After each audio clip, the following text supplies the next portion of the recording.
So as we just heard, the General Secretary of Vietnam's Communist Party, the country's most powerful official, is in Seoul for a 4-day trip as South Korea looks to strengthen ties with the fourth largest economy in Southeast Asia. For more on the significance of this visit, we're joined by Cho Won-deuk, Assistant Professor at the Department of Indo-Pacific Studies at Korea National Diplomatic Academy. Professor Cho, thanks for joining us this morning. Thank you for having me. Yeah. So this is the first state visit by a Vietnamese leader to South Korea in more than a decade. What might be discussed at the summit? As you know, from what we know, I think the agenda will be broad, covering political, economic, technology, and future-oriented cooperations. I think that first of all, there will be a reaffirmation of the comprehensive strategic partnership between the two countries, which is at the highest level of bilateral ties, upgraded in 2020, and a commitment to make this partnership more future-oriented and mutually beneficial. In addition, I think that, as you know, we are convening APEC this year. At the same time, Vietnam is expected to hold it in 2027. I think the two leaders might discuss on cooperating issues regarding APEC and the shared importance of multilateral cooperations.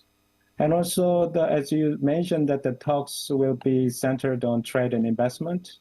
And President Lee has already told Vietnam's state news agency that both countries share the goal of reaching $150 billion in bilateral trade by 2030, which is a major jump from the $86.7 billion recorded last year.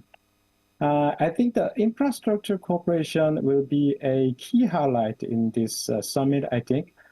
Discussions are expected on Korean participation in Vietnam's national projects, such as nuclear power development, high-speed rail networks, and smart city constructions. These are the areas where South Korea has both technological expertise and commercial interest, and where Vietnam sees opportunities to accelerate its national vision of becoming an upper middle income countries by 2030 and a high income countries by 2045. And also, I think the two leaders may discuss on science, technology, human capital development cooperations. I think this is also be on the list. And finally, the people-to-people exchanges between two countries will not be overlooked. President Lee has emphasized the depth of existing ties. For example, there are around 100,000 Korean Vietnamese multicultural families, and referring to the countries as in-laws in a friendly way. And he has highlighted the role of the Vietnamese workers in Korea as reliable civilian diplomats, and signaled his intention to improve incentives, working conditions, and support for multicultural household. I see, and Lam is the first foreign leader to make a state visit to South Korea since President Lee Jae-myung took office in early June. Could you tell us more about the significance of this visit? Yes, the fact that President Lee chose to host the General Secretary To Lam as his very first state guest is not a coincidence. In diplomatic protocol, the identity of the first state visitor under a new administration sends a deliberate signal about a country's foreign policy priorities. And so here, the message is clear. Vietnam is not only South Korea's top partner in ASEAN, but also a pivotal player in Seoul's broader regional strategy. As you mentioned, the visit comes 11 years after last time a Vietnamese Communist Party chief visited South Korea before, and the timing reflects both sides' interest in deepening a comprehensive strategic partnerships. So by making this first high-level foreign engagement of his term, Mr. Lee in signaling that Southeast Asia and Vietnam in particular will be central to his diplomatic agenda. I see, and there are major diplomatic events, other diplomatic events coming up this month. And of course, eyes are now on President Yi's summit with U.S. President Donald Trump, which could take place on the 25th of this month. And Yi said he'll focus on pragmatic diplomacy. Will we be able to see that approach in action?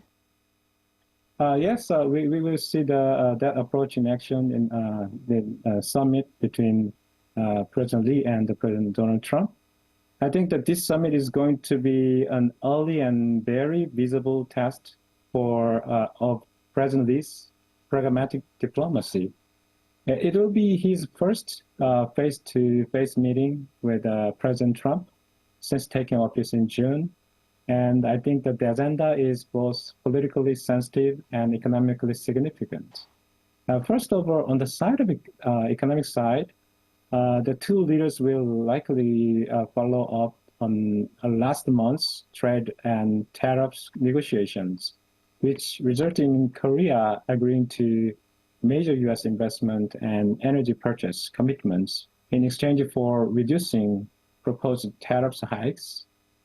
Now the focus will be on resolving the details, investment structures, non-tariff issues, and market access, where both sides still need to specify. On the other side, in the security side, Washington is pushing what is called alliance modernization, which could mean a larger South Korean defense spending and a broader role of U.S. forces Korea in the Indo-Pacific, which is highly related to the issue of U.S. strategic flexibility. So President Trump has a record of pressing allies for steep increases in cost sharing, figures much higher than Korea's current contribution. I think Seoul's strategy will be to offer increases in overall defense spending while keeping those demands within political manageable limits. Right, I guess we'll have to keep a close eye on the summit. All right, Professor Cho, thank you so much for your insight today. We appreciate it. Thank you for having me.